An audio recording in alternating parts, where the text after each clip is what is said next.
आषाढ महिना सुरू आहे आणि आषाढ स्पेशल आपण काही रेसिपीज शेअर केलेल्या आहे। मागे तुम्ही जर बघितले तर मागचे 2-3 एपिसोड्स म्हणजे 2-3 व्हिडिओज तुम्हाला हे सगळे ही सीरीजच तुम्हाला बघायला मिळणार आहे। तर आषाढ स्पेशल सीरीज मध्ये आज मी बनवणार आहे थोडासा तिखट पदार्थ, कारण मागच्या दोन्ही रेसिपीज मी गोड रेसिपीज तुमच्याशी शेअर केलेल्या आहे। 2 रेसिपीज नाहीये, 3 रेसिपीज आहे ऍक्च्युअली। तर त्या अजूनपर्यंत जर तुम्ही बघितल्या नसेल तर नक्की जाऊन बघा। त्यानंतर आज आपण करणार आहोत तिखट पुऱ्या। तर बरेच तिखट पुऱ्या किंवा तिखट मिठाच्या अशा पुऱ्या आपण करू शकतो, पण मी आज मस्त अशी मेथी वापरून या तिखट पुऱ्या करणार आहे। तर आषाढ स्पेशल या तिखट चमचमीत पुऱ्या करायला सुरुवात करूया। नमस्कार, मी सोनल रेसिपीज मध्ये तुमचं खूप खूप खूप मनापासून स्वागत करते आणि आजची आपली ही अगदी सोपी अशी रेसिपी करायला सुरुवात करूया। या मेथीच्या चमचमीत तिखट पुऱ्या करण्यासाठी आपल्याला लागणार आहे मेथी। तर ही मेथी मी छान स्वच्छ धुवून 2-3 वेळा स्वच्छ धुवून आणि थोडं पाणी व्यवस्थित ड्राय झाल्यानंतर चिरून घेतलेली आहे आणि ही चिरल्यानंतर 1 कप इतकी आपली मेथी आहे। त्यानंतर यामध्ये आपण चवीपुरतं म्हणजे अगदी पाव चमचा हिंग घालून घेऊ आणि जर ताजी मेथी तुम्हाला नाही मिळाली तर तुम्ही कसुरी मेथीचा पण उपयोग करू शकता। त्यानंतर यामध्ये आपण थोडे मसाले घालून घेऊ। तर मी इथे पाव चमचा हळद, 1 मोठा चमचा तिखट, 1 मोठा चमचा धणे जिरे पूड, थोडासा ओवा असा क्रश करून घातलेला आहे। 1 टेबलस्पून पांढरे तीळ घालून घेऊ। चवीपुरतं मीठ घालू। 1 टेबलस्पून आलं लसूण पेस्ट घालू। आलं लसूण पेस्टमुळे या पुरीला खूप छान टेस्ट येते। जर नसेल तर आलं आणि लसूण असं थोडंसं बारीक वाटून घातलं किंवा बारीक किसून घेतलं तरीही चालेल। त्यानंतर आपल्याला त्यामध्ये पीठ घालायची आहे। तर मी 1 कप गव्हाचं पीठ घेतलं, 1/3 कप ज्वारीचं पीठ आणि 1/3 कप इतकं बेसन घेतलेलं आहे। आता हे छान आधी कोरडंच मिक्स करून घेऊ आणि नंतर थोडं पाणी घालून जसं आपण पुरीला घट्ट गोळा मळतो, कणिक मळतो त्याप्रमाणेच मळून घेऊ।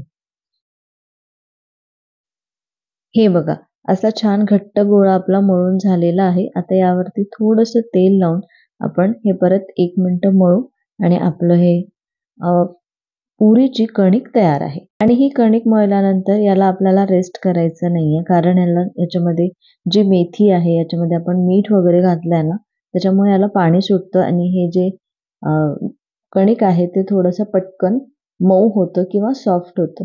म्हणून एकतर घट्ट मळायचं आणि लगेचच आपल्याला याच्या पुऱ्या तयार करून घ्यायच्या आहे। मी लगेच याचे छोटे छोटे गोळे तयार करून घेतले।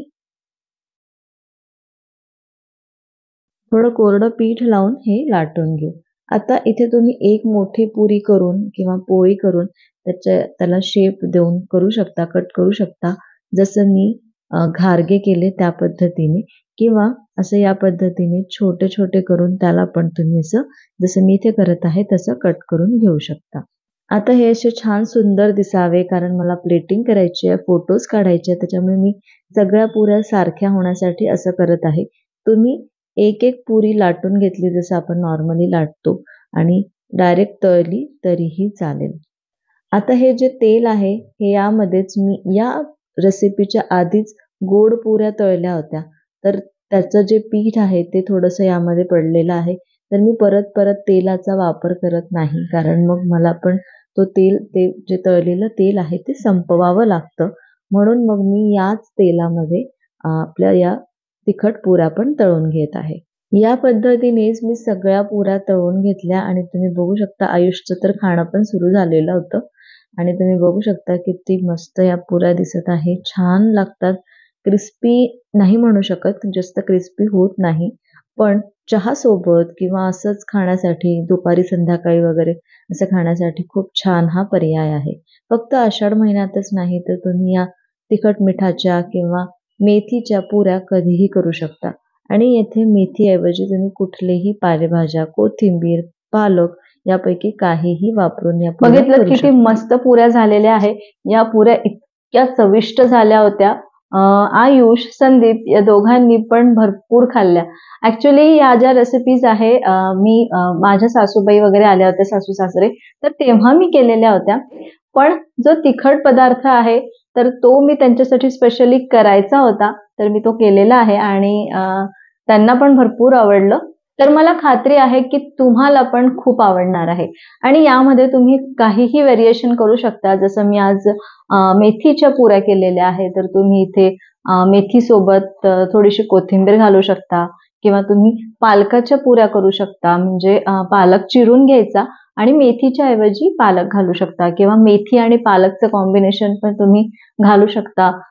किंवा तुम्ही कांदा, टोमॅटो वगैरे घालून पण या तिखट पुऱ्या करू शकता. उत्तम लागते. याच्या आधी पण मी अशा पुऱ्या करून बघितलेल्या आहे. कारण मी बऱ्याचदा ना पालक पुरी वगैरे करते आणि या पालक पुरीमध्ये कांदा, टोमॅटो पण घालते. तर उत्तम लागतं. आता एका रेसिपी सोबत तर मी अजून तुमच्याशी 1-2 रेसिपी शेअर केलेल्या आहे बोलता-बोलताच. तर असं कुठलंही कॉम्बिनेशन करून तुम्ही या पुऱ्या नक्की करून बघा आणि मला कमेंट करून नक्की सांगा कशा झाल्या किंवा तुम्ही तुमच्याकडे अशा तिखट पुऱ्या कशा करता. आय होप ही रेसिपी तुम्हाला आवडली असेल. रेसिपी आवडली असेल तर एक लाईक करा, जास्तीत जास्त शेअर करा आणि अजूनपर्यंत चॅनलला सबस्क्राईब केलं नसेल तर प्लीज प्लीज प्लीज नक्की सबस्क्राईब करा. प्लीज सबस्क्राईब केल्याशिवाय जाऊ नका. पुन्हा भेटू अशाच एका मस्त रेसिपी सोबत. तोपर्यंत धन्यवाद.